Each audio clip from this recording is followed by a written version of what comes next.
阿婆，我的咸蛋超人呢？嘛该咸超人啦！今天不是我帮我整理桌子？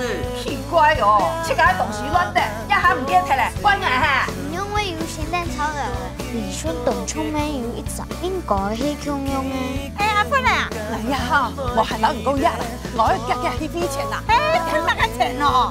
阿弟姑父母作这喂。啊，有没有人哦？太神了！我们把阿婆接上台北住好不好？你怎么会突然这么问呢？